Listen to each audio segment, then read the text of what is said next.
नमस्कार। एक तरफ है काशी, भारत का दिल, एक शाश्वत आध्यात्मिक केंद्र, और दूसरी तरफ शिवाजी, वो योद्धा जिसने एक पूरे साम्राज्य की नींव रख दी।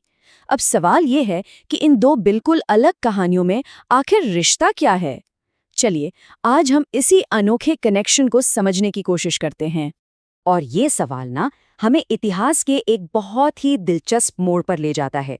सोचिए, एक तरफ आस्था का प्रतीक है और दूसरी तरफ सियासत की तलवार, और इनका जो रिश्ता है वो हमें उस दौर की कहानी सुनाता है जिसने भारत का भविष्य ही तय कर दिया था।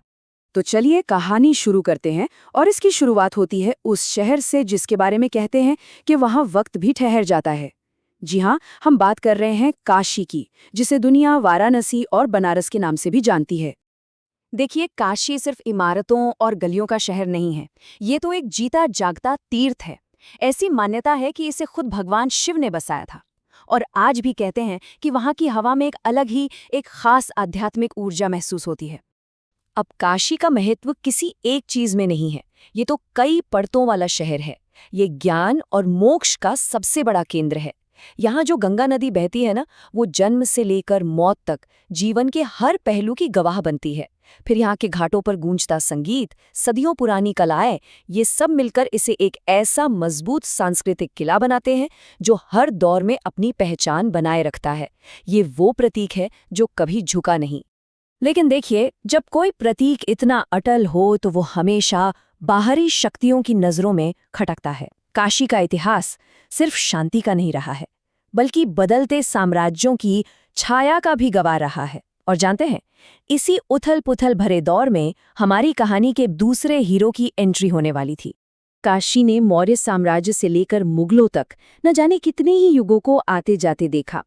और ठीक इसी मुगल काल के दौरान, साल था 1630, इतिहास में एक ऐसे नायक का जन्म हुआ जो इस दौर की पूरी दिशा ही बदलने वाला था। नाम था शिवाजी महाराज। तो चलिए, अब अपना फोकस उस ताकत पर लाते हैं जिसने इस पूरे ऐतिहासिक सीन को हमेशा हमेशा के लिए बदल दिया। और हाँ, यहाँ से कहानी की रफ्तार थोड़ी तेज होने वाली है। ये जो लाइन है ना, ये शिवाजी महाराज के इरादे को बिल्कुल साफ कर देती है। उनका मकसद सिर्फ लड़ाइयाँ जीतना नहीं था, बिल्कुल नहीं। उनका मकसद था एक पूरी की पूरी नई राजनीतिक व्यवस्था को जन्म देना, और उसे नाम दिया गया हिंदवी स्वराज्य। साल 1630, जगह शिवनेरी किला। यहाँ जन्मे शिवाजी के पिता शाहजी राजे आदिल शाही सल्तनत में एक बहुत बड़े सेनापति थे। लेकिन उनकी माँ जीजाबाई, उन्होंने शिवाजी को एक बिल्कुल अलग सपना दिखाया। किसी के नीचे काम करने का नहीं, बल्कि अपनी शर्तों पर एक आज़ाद राज्य बनाने का सपना। और यही वो रास्ता था जिसे शिवाजी ने चुना। तो फिर सवाल ये उठता है कि शिवाजी जो कुछ भी कर रहे थे, उसके पीछे का सेंट्रल आइडिया क्या था? इसका जवाब एक ही शब्द में है, हिंदवी स्वराज्य। हिंदवी स्वराज्य, इसका सीधा सा मतलब था अपना राज। ये कोई मिलिट्री कैंपेन भर नहीं था, नहीं, ये एक ऐसी पॉलिटिकल सोच थी जिसका मकसद था एक ऐसा आज़ाद राज्य बनाना जो अपने सांस्कृतिक जड़ों और परंपराओं पर गर्व कर सके। और फिर वो साल आया 1674, जब ये सपना हकीकत में बदल गया। रायगढ़ के किले में शिवाजी का राज्याभिषेक हुआ और वो औपचारिक तौर पर छत्रपति बने। ये एक तरह से उनके आज़ाद और संप्रभु साम्राज्य की ऑफिशियल अनाउंसमेंट थी। तो अब चलिए कहानी के दोनों धागों को एक साथ लाते हैं। एक तरफ है काशी, वो शाश्वत प्रतीक, और दूसरी तरफ है शिवाजी, वो निर्णायक तलवार। ये तस्वीर देखिए, ये पूरी कहानी का सार है।